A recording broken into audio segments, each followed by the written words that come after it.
My name is Allie, and welcome to Funny Fat Friend, a podcast about this bodacious biracial babe trying to find herself in film. Here's an update. We have been protesting here in Louisville for 234 days for justice. You can find the link to the wish list of supplies we are in need of here for protesters, and if you can, please give to the Louisville Bail Fund. Charges are being pursued, and we need every piece of support we can get. Happy New Year. Or, I don't know, that feels wrong to say now, because we're 2 weeks into it, and happy is not the word. Welcome to the new year. Dayum. Yeah, I think that's the appropriate. Damn. So I had a really hard time coming up with the film to start out the new year with. And it's the 30th episode also, which feels like a benchmark. I don't know if it really is, but I get to decide if it is, and I decided it is. It's a benchmark. So that was even more stressful to try and come up with an idea for. But then, while I was sitting alone in my room, a little bit drunk, I caught myself in the mirror and I said, damn, this year might be Mondo Burger bad. Which is something we've all found ourselves thinking, right? And then I was like, oh damn, I gotta do Good Burger for the pod. And here we are. So yeah, there's no beautiful, intense system behind how I pick the movies that I do. So, sorry to burst your bubble if you thought there was some method to this madness. It is not. There is none. Cool, so yeah, I'm going to talk about Good Burger. Good Burger is a 1997 Nickelodeon film. It had a budget of $8.5 million and it made $23.7. Look at it. Isn't that cute? Doesn't that feel so insignificant? I think that's the smallest. This is like the smallest budget out of any of the films that I've done so far. I don't remember what Josie and the Pussycats was. I feel like that was pretty low too, but it at least was a successful film. And honestly, how can it not be? Okay. So, let's talk about it. We open with a title sequence of stop motion burgers being put together, and it's fun. Then we are introduced to Ed, who is played by Kel of Keenan and Kel fame. He is working the front counter of Good Burger. A woman orders one Good Burger. He turns and a Good Burger flies out of the bag and starts talking to him, asking him to please not sell him. And then Ed starts to fly with the burgers also flying around him. And then he wakes up to his alarm. So, whew, what a bold fever dream open. But I know that as a child, I did not even blink at this, right? Nickelodeon people, I watched an episode of SpongeBob, like a new episode of SpongeBob this weekend, just like on actual TV, which is a thing that people still have, which is wild. But it was so unnerving and wild. And the person I was watching it with was talking about like the good old SpongeBob days, and that they've like, you know, there's no subtlety anymore. And I was like, when was there subtlety? Thinking about the episodes that I love of SpongeBob, there was no subtlety. And honestly, I respect that so much. And I think we need to revel more in the lack of subtlety, just the full wild. I think that's awesome. I don't want lame, canned boo. I ain't trying to have no Big Bang Theory, no Cat's Neighborhood, or whatever that new Fox show is. It's like based in Louisville, but it's not. None of that, please. Give me weird. Tell me it's gonna be weird, and then be weird. That stuff, yeah, we love it. Everybody loves that. Does everybody? No, that's not true. But I do. And this is my platform and I want it. Okay. Good burger. So Ed wakes up. For some reason, Ed has this surfer accent. I don't know if we ever find out what city they're in. I know that this was shot in West Covina, in California, which I only know is a place because of Crazy Ex-Girlfriend. See, Go Wild. That's also a show that goes absolutely wild. But I don't know if they ever say where they are in the world. And we don't ever see like a beach or anything. And he never surfs. And we never meet any of his family to explain this accent he has. But he has a very surfer accent. He's wearing his uniform when he wakes up. And then he takes a shower and he's still wearing his uniform. Then he starts rollerblading to work, as one does. He drags... While he's rollerblading to work, he gets into many kerfuffles. First, there are these kids that are playing hopscotch in the middle of the street. They do not get out of his way in time. He runs through the hopscotch and like grabs the jump rope. And for some reason, I guess the little girl who was jumping rope somehow gets tangled in it. And then he proceeds to just drag her down the street for a little while, like very Western. Dragging a person. Oh my god. Then he runs into a woman who's holding her baby, and then he accidentally steals the baby, and then he throws it, and it goes through a basketball hoop.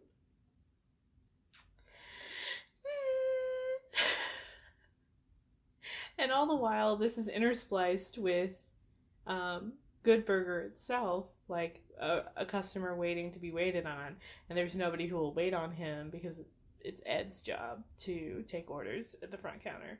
And then, of course, Ed shows up right as the customer is starting to get upset. And Ed is very literal, and the customer gets upset with him and says he can't wait for Mondo Burger to open. And that's when we find out about Mondo Burger, which is this rival restaurant that is about to open across the street. Then we meet Dexter, who's at school being taught by Sinbad. Which, high-key, Sinbad is one of my favorite human beings. I hope that he doesn't suck. I haven't done very much research into, like, the life and crimes and times of Sinbad, so I hope he isn't the worst. Somebody let me know and I will issue an apology after this. But currently, in my state of the world, in my little knowledge I have, which I understand is not very much, I get things wrong often, but Sinbad is one of the most treasured human beings we have, right? So Sinbad, because that's just his name. That's what he goes by. It's just Sinbad. That's sick. That's so cool. And there's also that weird Mandela effect where people think that he was in a movie where he was a genie, and we all have this like shared memory of him in a genie outfit with like his arms crossed on the cover, because I have that memory. I have a memory of Sinbad being in a movie where he was a genie, but apparently that movie doesn't exist. But the fact that other people also have that memory blows my mind. I was never that like convinced by Mandela effects until I heard about that one, and I was like, what? Okay, let me know if you also think there's a movie about Sinbad being a genie. And I know it's not that one where Shaq was a genie. I know that one. Alright, I love that one too, but it's not the same.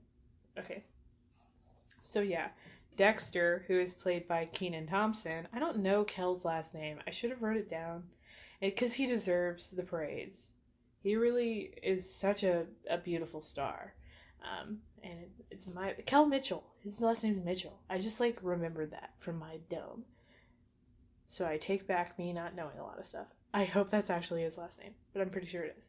Okay, Kenan Thompson, which a lot of people know from Saturday Night Live, unless you watched Nickelodeon, then you know him from Nickelodeon.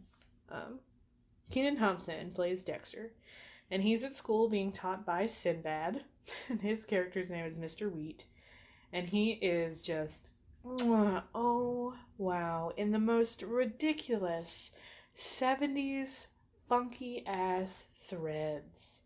Oh, and he just looks, he's the biggest king. He has like goals. He is everything. Let's bring it back, please. We need this 70s funky fashion needs to come back. I'm over this 90s resurgence. Get it out. Yuck. Give me couch fabrics. Give me crushed velvet, floral, fringe, bell-bottom goodness.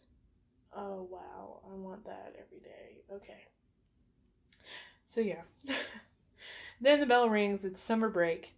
And Dexter starts to drive home in his mom's super fancy car. And we find out that she's away for business. And while Ed is skating to deliver like a burger from I almost said Burger Boy, which is a restaurant here in Louisville. Good Burger from Good Burger. Dexter almost hits him, and then he spins his car, and he crashes into his teacher, Mr. Wheat's car. And we find out that Dexter doesn't have a license or insurance, and that he's like 15, and he was just driving his mom's car. Oh, the worst. Dexter sucks. Okay, but so Dexter doesn't have a license or insurance, and Mr. Wheat says, I hate to do this. I hate to put a black man in jail, but I gotta call the police. The times. The culture. The everything. So important.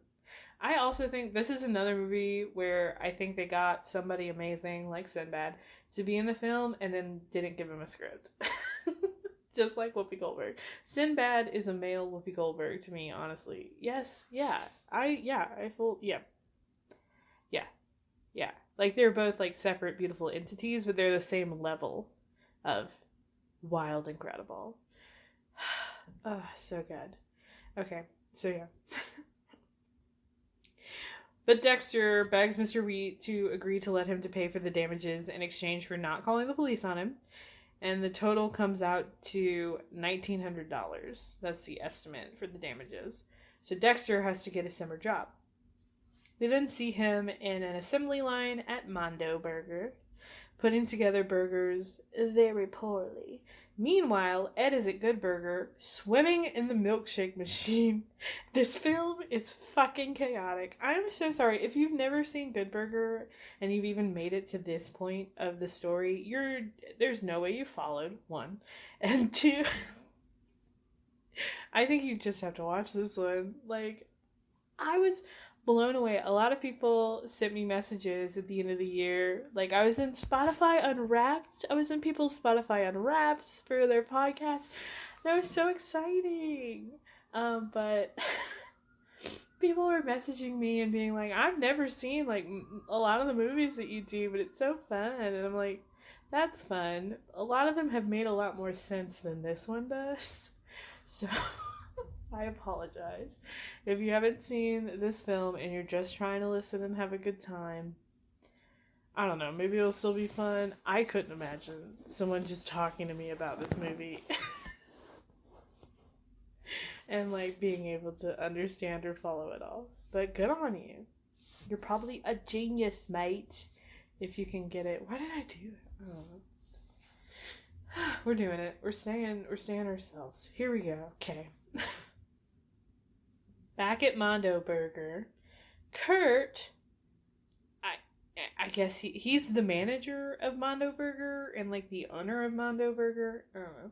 It's this man who looks like a Neil Patrick Harris knockoff, like a severe-faced white man with blonde hair. Amazing. We love when NPH does it. I don't love when anybody else who isn't in PH does it. But okay, he gives a very scary speech about how Mondo Burger will be their lives and that Kurt will both be mother and father to them. And Dexter makes like a shitty joke about how Kurt must look strange naked, which is so stupid and terrible and xenophobic and gross and nobody likes him. And Kurt gets upset and keeps speaking in uncomfortable third person. It's like, Kurt doesn't like when you say that and stuff. And he fires Dexter on the spot. Back at Good Burger, we see Ed still fucking shit up, and we see Dexter there pounding milkshakes, which is fucking me. Fuck, I love milkshakes. Oh my god, I love milkshakes. Oh my...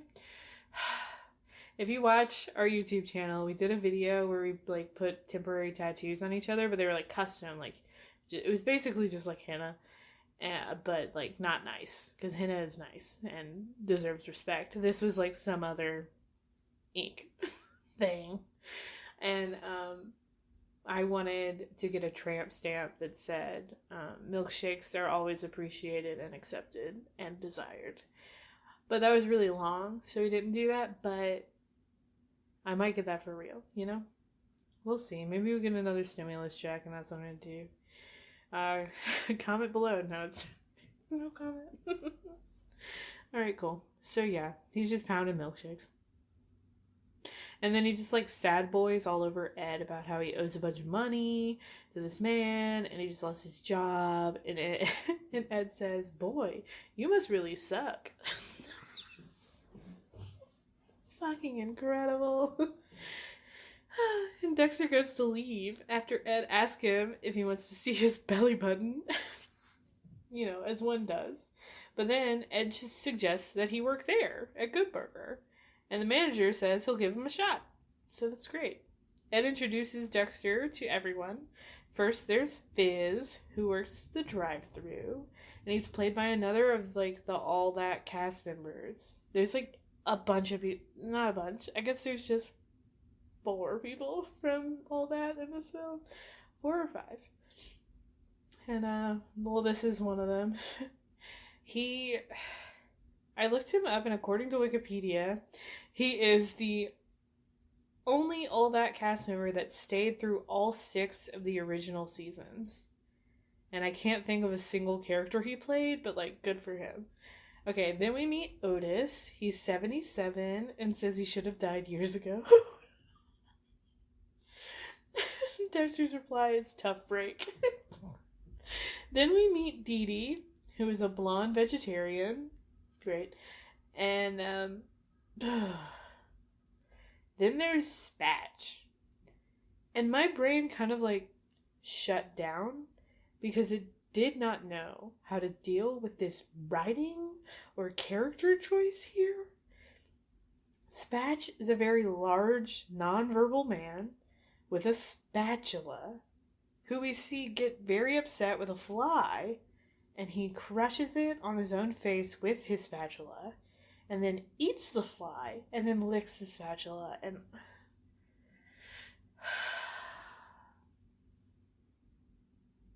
I have no words. Delete that scene, Nickelodeon. Delete it. Luckily, next we meet the goddess Monique, who Dexter immediately tries to lay some moves on, and she ain't having it because she is a queen and she knows her worth. And it's everything. Ugh. Now we go and see the delivery vehicle that Dexter will be using, which doesn't make any sense because they talked about how they've never done deliveries before earlier when Ed was rollerblading and caused the car crash. And also, he doesn't have a license. Like, the manager didn't check him. But anyway, whatever. There's this burger mobile, which is a whole burger-shaped car. Which, no way that's street legal. Like, it reminds me of, like, that Oscar Mayer Wiener streetcar. Like, is that thing street legal? Do they just, like, cart it places? I've never actually seen it, like, drive. I've only seen it parked places. And, like,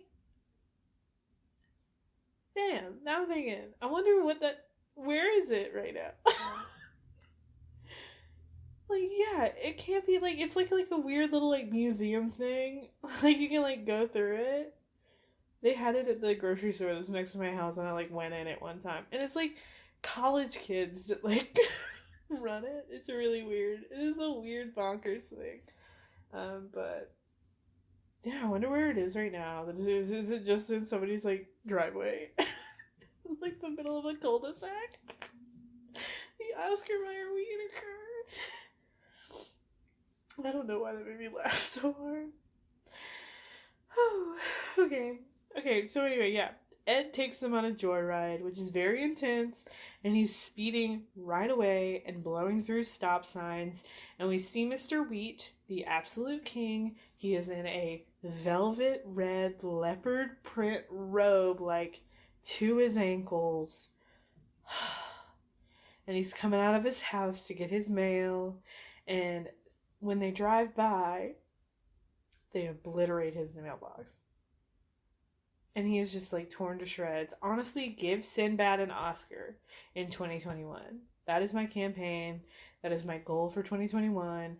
I don't know. I don't even know if the Oscars are happening. I care about the Oscars, apparently, but I'm not good at caring. I watch all the nominated movies every year, but I also never ever remember when the nominees come out. I know that the Oscars are usually, like, in February, so I guess I should look into that, but I don't think they've come out yet. Yeah, because usually I only have, like, a couple weeks to watch them all, and it's a nightmare, and I don't know why I do it, but I do it. I do know why I do it. I like to struggle. Just sometimes, when it doesn't matter. Okay, whatever. Give Sinbad an Oscar. Back at the restaurant, good old Kurt from Mondo Burger rolls in with two of his aluminum foil suit wearing boys. They do. They look like they're in these, like, aluminum foil jumpsuits. And he says, "Man, this place is the most nauseating, pathetic hole I have ever seen." And the meme potential there is stunning. How have I not seen that? Have I not seen screen grabs of that quote and him? I'm, like, in awe that it hasn't flooded the internet, especially, like, right now. During these times. Anyway, he points out Dexter right away, who then fires back the flaming insult of calling Kurt a Mondo butt. That's amazing. And Kurt then tells Ed he should watch his own butt, which Ed takes literally, and he begins turning in a circle in the background, trying to look at his own butt, for the remainder of the entire scene. So several minutes in the background, you can see Ed turning around in circles, trying to look at his own butt. Honestly, it is A+ hilarity. Like, I laughed consistently. Like, I am. I have a big smile across my face just thinking about it. Kurt lets them know that tonight is the grand opening of Mondo Burger, and then he orders himself the very last good burger to go. And somehow he just has the burger in his hand and no one hands it to him. And so I guess he's like a supervillain with magical burger gathering abilities. Oh, and he gets a soda in the other hand as well, and it, like, cuts back to him, and he just, like, drops it on the floor. But I love it, though. Then we see the massive opening Mondo Burger is happening, complete with what sounds like a high school pep band playing on a stage with an absurd light rig. And the song they're playing is Celebrate. You know, celebrate good times come out. But it's, like, a little bit off key. There are too many instruments. It is the biggest vibe. The building is super decked out. Like, there's these paper mache looking statues of a burger and fries, like, on the top of the building, and every line of string lights in exclusively tacky colors that you could possibly think of. And I think that this is where the entire budget went. It's just for this scene. Kurt comes out to speak, and he's wearing a blue crushed velvet blazer, like navy blue, and then he has a white, like it's baby blue silk polka dot button up on under it. And his like short 90s blonde hair is spiked to the God's darling. Oh my god. This film explains so many of my fears. Like, this man haunts my nightmares. Okay, so he cuts the ribbon to the door, and people flood in. All the energy being consumed by the tacky string lights causes the power to go out at Good Burger across the street. And then we get a sad montage of people throwing mad money at Mondo Burger and everyone being bored at Good Burger. And the manager ends up bringing in a Mondo Burger to, like, see what's, like, up. And so everybody is looking at it at Good Burger, and Spatch picks it up, and it's so big that it bends his spatula. Yikes. And everyone is very defeated, and the manager says he guesses he can just start feeding his mother cat food.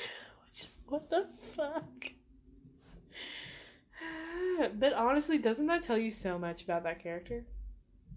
He has no character development almost, but that line alone, it paints a whole, like, world. I saw his entire childhood, his, like, present, you know, all the love he's lost, you know, how he's living. So yeah, the place isn't making any money. And everyone starts to leave, and Dexter tries to shoot his shot again with Monique, and it's a hard no, once again. But then Ed asks him to hang out while he skates by, which, seeing him skating by in his roller skates, triggers a flashback in Dexter's mind of when he crashed into his mom's car, and he remembers that it was Ed that he saw on the road that caused him to swerve in the first place. And Dexter comes over the counter at him, upset, and leaves to take Otis to the hospital because Ed knocked him over when he was skating by, and he broke his ass. Amazing. Cool. So the next day, Dexter's having lunch when Mr. Wheat comes in, fly as ever, in a plush pink suit, and he's got a plum button up on under it. Absolutely incredible. He informs Dexter that his car has been completely fixed and gives him the receipt, which is for $2,500, which is much more than the estimate. And then he leaves to go have lunch at Mondo Burger, which he says is home of the Big Booty Burger. Okay, again, give Sinbad an Oscar in 2021. Ed joins Dex for lunch, which he is very unhappy with. All of this flies over Ed's head, of course, and he puts 2 grapes in his nose and calls himself Grape Nose Boy, and then starts to sing a song and dance. And honestly, the pure joy that Cal is having in this moment is so genuinely delightful. It's just one of the dumbest things that has ever happened, but it's just an absolutely wonderful time. And the delightfulness causes Dex to give in and forgive him. Ed then takes out a jar of sauce to add to his lunch and spills some over Dex's face. And once he tastes it, he is so taken with it that he gets everyone in the place to try it, and everyone loses their minds over how good it is. The manager, Mr. Bailey, has them start putting it on the burgers, and it pops the fuck off. The place is packed. And while Ed is in the back making a vat of sauce, Dexter comes in and has Ed sign a contract that gives him 20% of the profit, while Dexter keeps 80% for himself. So he's a fucking scoundrel. And he then tackles Ed while he was starting to tell Dee Dee what he puts in his sauce, and makes him promise to keep it a secret. Okay. Kurt is then seen spying on Good Burger, and he's upset that they're doing well and tasks one of his goons to find out what's in the sauce. After work, Ed invites Dexter to hang out with him in his secret place, which is the roof of Good Burger. And they have a nice little heart-to-heart, and Dexter opens up about his family life. His dad left when he was young, causing him to move around a lot, and then he can't even remember what his dad looks like. But he does remember a very sick yo-yo that his dad gave him, that he has since lost. And Ed can't relate. But it's just happy to be there. And it's very wholesome. The next day at work, Ed and Dexter are assigned a delivery, and they're super stoked. Ed drives the burger machine full into a basketball stadium, and we see them running through lots of media to deliver a burger to the one and only Shaquille O'Neal. I love Shaq so much. Honestly, the other day someone asked me what YouTube video I felt I most identified with, and I sent them that video of Shaq falling down on live TV.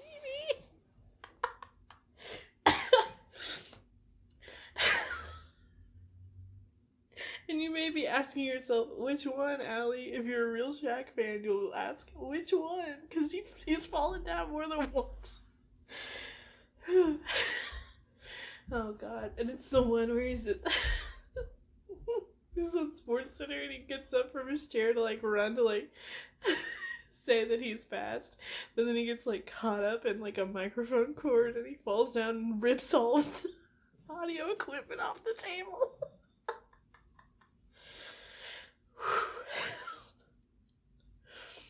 But yeah, I love Shaq. He is me.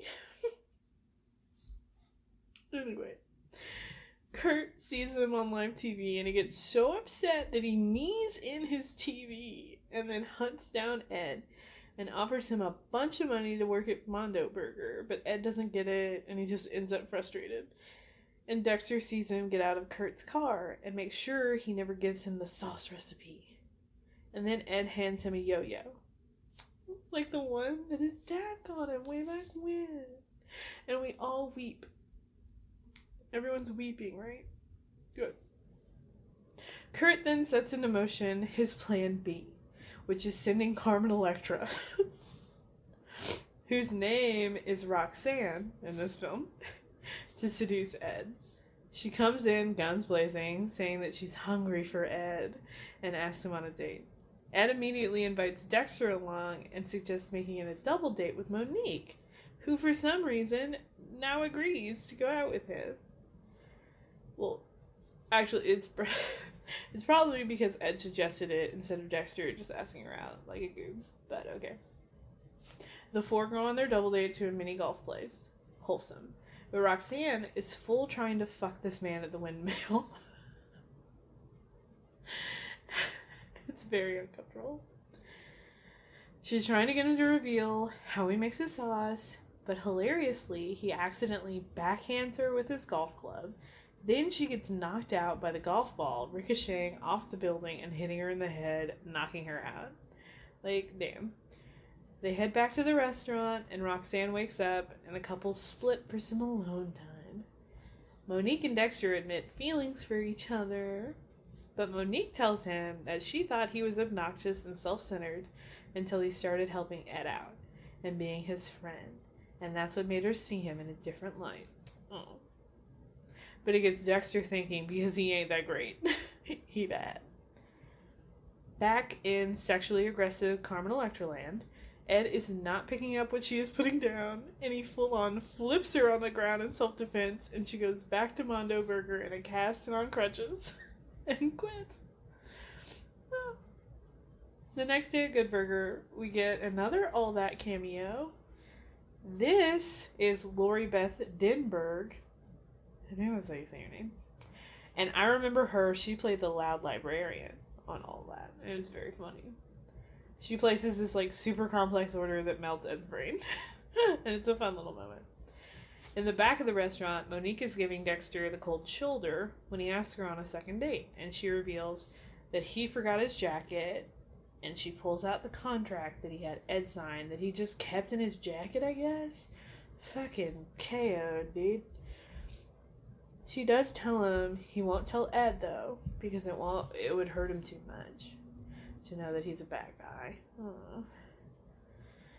Dexter then goes and finds Ed out back, who is sitting alone, holding a Mondo burger in one hand and a Good Burger in the other, for, like, some reason.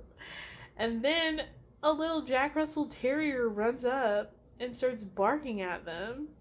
And Ed says that he's trying to tell him that there are 4 clowns stuck somewhere because their car broke down. And it's like a Lassie joke. Which, like, wouldn't work today, right? The youths don't know shit about Lassie. That's weird. That's really weird to think about for me for some reason. Right, yeah, they don't fucking know. They don't fucking know what that joke would be about. They wouldn't understand why the dog was barking and why that man thinks he can understand it. Oh, that's so weird. Lassie is a wild concept, and we just accepted it. Oh, wow. What a weird time. But here I am, talking about this movie, saying that Lassie is weird. I'm wrong. I understand. Okay. Anyway, Dexter tells him the dog is just hungry, so Ed throws down the Mondo burger, which the dog doesn't mess with. But he does eat the good burger right away. And they decide to investigate the Mondo burger since something is highly sus there. Don't be suspicious. Don't be suspicious. Cut to 5 clowns by a broken down car. This is art. Literally the next scene is just like, yeah, there are 5 clowns sitting next to a broken down car being like, oh man, we're broken down. I wish we could get help. Oh, man. So he was wrong. There were 5 clowns, not 4. Oh, man. Yeah, this is the art we need to get back to. Okay. Dexter and Ed go to investigate Mondo Burger by dressing up in drag. And it's actually not like lazy, cheap man in a dress because they think that's funny because they're immature and basic. No, they're like done up and like have well thought out funny little characters that they're doing. And it's enjoyable. And they manage to get into the back of the restaurant and see that they are adding some liquid to the burgers that make them really big. And Kurt discovers them and confirms that what they're doing is completely illegal. And he doesn't care about the health impact it might have on his guests. And to keep his secret, he has Ed and Dexter sent to Demented Hills Asylum. Which I thought was like a wild twist, but also like it's not because everything has been bonkers up to this point. Great. So, at Good Burger, the whole staff is worried about the missing 2. And in the asylum, Ed meets a girl that I'm pretty sure is the actress who plays Velma in the live-action Scooby-Doo's. And she's also the lead in Freaks and Geeks. Her. And they hit it off. Kurt and his lackeys break into Good Burger and poison the sauce with shark poison. What the fuck? But luckily, well, not really, Otis is there, and he ultimately also just gets sent to the asylum because he saw what they were doing. But together, they make a plan to escape. And this is where we get the wildest cameo of all time. So they're all sitting in the rec room together, and, like, a woman comes in and, like, turns on music. And sitting next to Dexter is George Clinton. And not the president. The funk musician. Like, who is, like, has one of the most iconic looks of all time. Like, if you saw him, you would know who he was. You would know who I'm talking about. If you look up George Clinton musician, you would recognize the way he looks. You probably know who he is. So while everyone is dancing a very well choreographed dance to Knee Deep by none other than George Clinton, they beat up the guards and escape and commandeer an ice cream truck to make their way to Good Burger. Pursued by evil doctors who run over Mr. Wheat's new mailbox on the way. You know, rule of 3. You gotta do it. But they get to the Good Burger just in time to prevent anyone from getting poisoned. So, whew. Sweet. Then Ed and Dexter break into Mondo Burger to expose their chemically altered burgers to the police. While Dexter creates a distraction in the kitchen with some condiment guns. Ed tries to take a can of the weird growth serum. I wrote it down. It was triamphethol. Triamphethol? I don't know. But he accidentally knocks another one into the meat grinder. Inspired, he pours another into the grinder. And as Kurt corners Dexter on the roof, Ed suddenly arrives with an empty can. And then Kurt mocks Ed for his mistake. But quickly chaos interrupts and burgers begin to explode from all the chemical that Ed added. And as the building starts literally falling apart from all the explosions, the giant artificial burger that was on the roof falls and smashes Mr. Wheat's newly repaired car that's in the parking lot. Because he was going to get himself a big booty burger. Kurt is then arrested. Dexter goes over to Mr. Wheat and gives him the first half of the money owed him for the repairs while he's trying to push the burger off his car.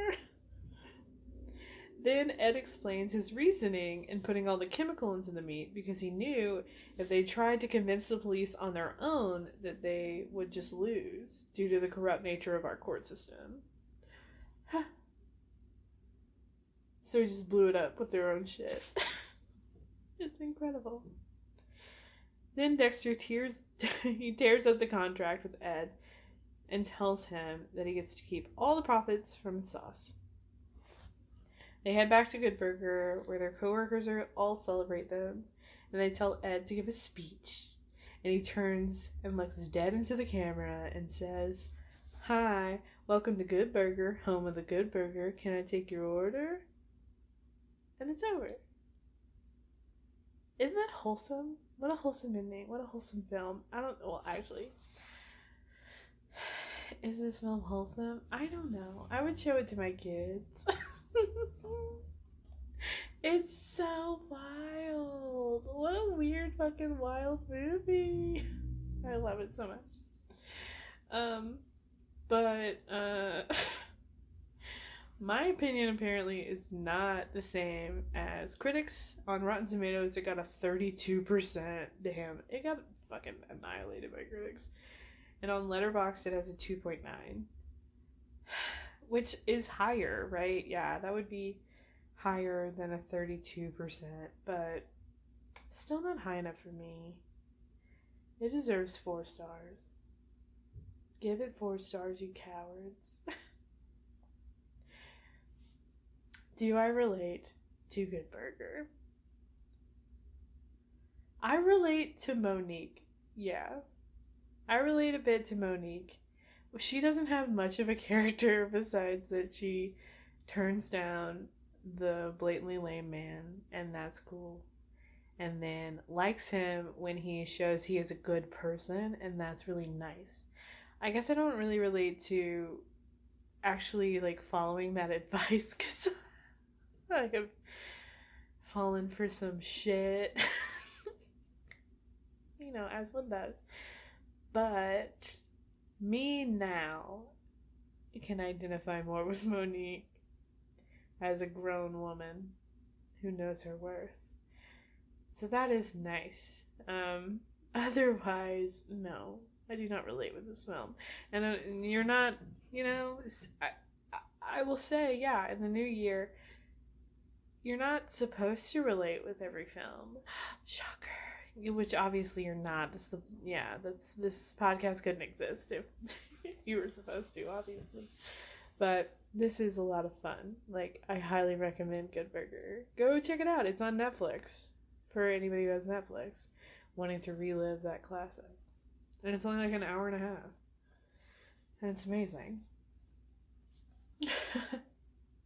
I don't know if there's any more to say. There's not any, like, amazing...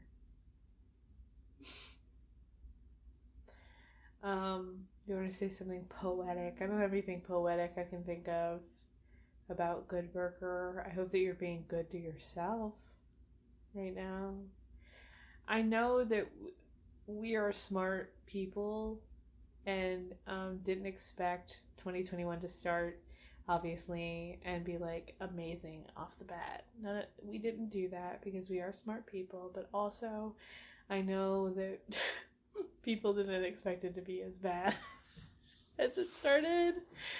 Yeah, there are some real scary, frightening things happening in our nation that have happened within the first couple weeks of the year that have really hit some people hard. That even though like I was not surprised, it still was scary. And even if you were surprised and you're scared, that's valid and that's okay. I understand. Like, I was pretty upset when I was seeing people that were like shocked. Because it was just so not shocking to me. But that's where I'm at in my life. And just because someone, is living differently, it's okay. Having different experiences, it's okay. And that's how I feel about it now. And if you don't feel that way, that's also okay.